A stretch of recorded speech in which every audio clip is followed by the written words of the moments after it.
Alright, Sniper 150, yun o. Nag-install po tayo ng package number 9, no? Yamaha alarm, mini driving light, dual loud horn, combo lights, horn passing, voltmeter with charger. Ayan. Okay, demo po natin, no? Ayan. Dito, ito po yung stock headlight ni sir, no? Ito po yung mini driving natin. Yun, no? High and low. Ayan. Napakaliwanag po niyan mga sir, no? Okay. Talagang high lumens. Mas matingkad pa po sa ibang NDL, no? Okay. Ayan, no? Tapos passing light, ayan, naglagay na rin tayo, no? Dito po yan mga sir, ito po yan, no? Passing light, sabay po dyan ang headlight, tsaka yung NDL. Okay? Ang maganda dyan mga sir, no? Since sabay po sila, pwede pa rin tayo mag high and low ng headlight nang hindi po sumasabay yung mini driving.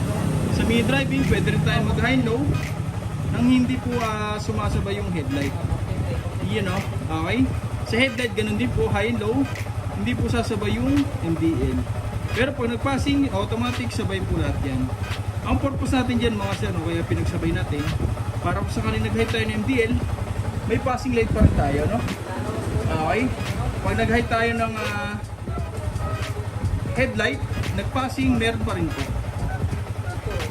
Okay? Ayun, no?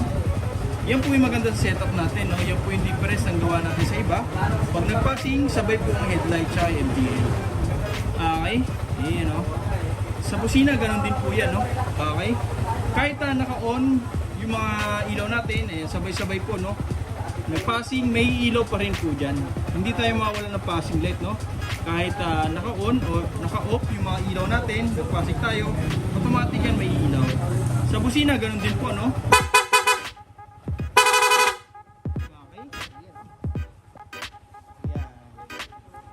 Tapos, ang maganda pa rito mga sir, no? May stock horn pa rin po tayo. Para pa nagparehistro, meron po tayong maipe-present, no? Yun, no? Wala po tayong nilagay na blinker dyan. Para pag nagparehistro, fully stock yung busina, wala pong iilaw. Tapos sa loud horn, ayan, press lang po natin tong hollow switch, no? Yung busina natin, magkakaroon na po ng horn passing, activate na po yung PIA horn.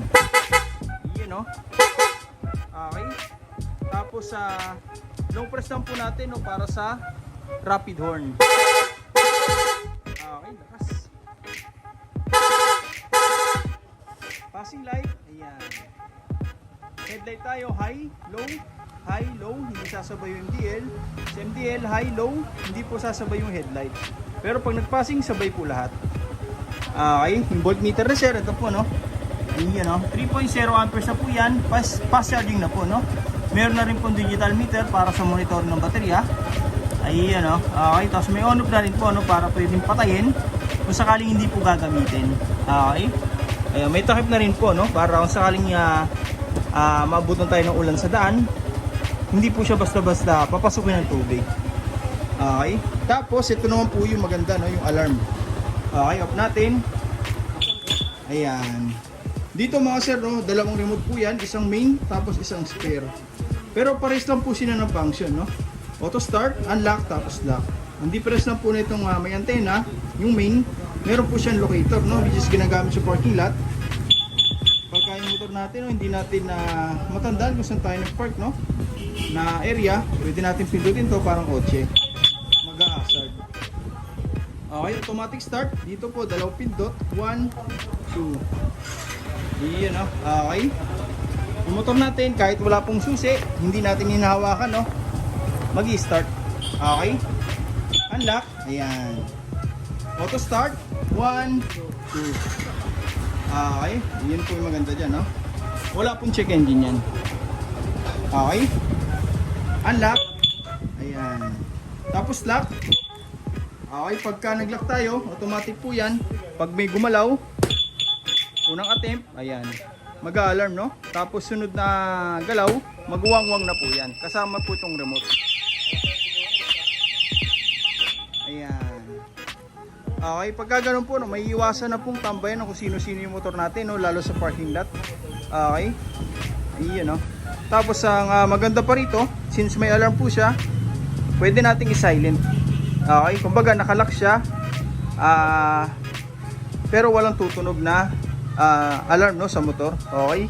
Pindutin natin to. Yung lock button. 1, 2, 3, 4, 5. Okay. 5, pindot lang po ng 5, no? Ng 5. Yung motor natin mag-activate na yung silent mode. Pag nagalaw, unang attempt, mag-warning. Ayan, no? Sa remote po yan. Yung motor natin, hindi po yan mag-iingay.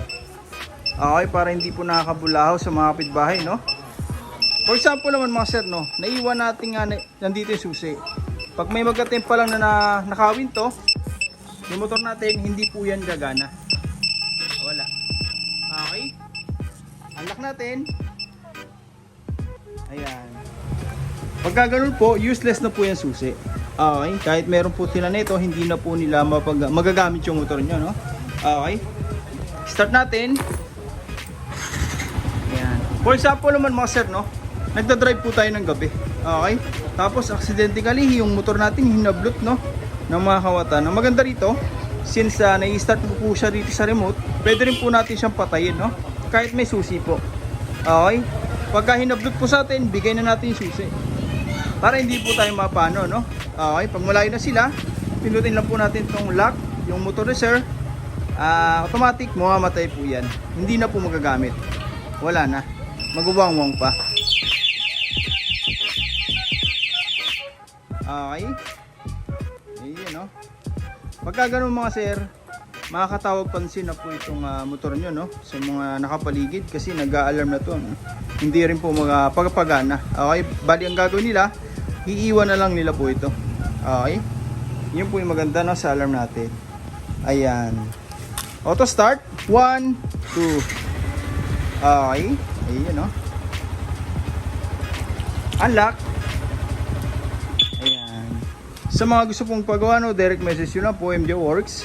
O kaya punta na lang po ay DC Shop, no? First come, first serve po tayo. Maraming salamat po.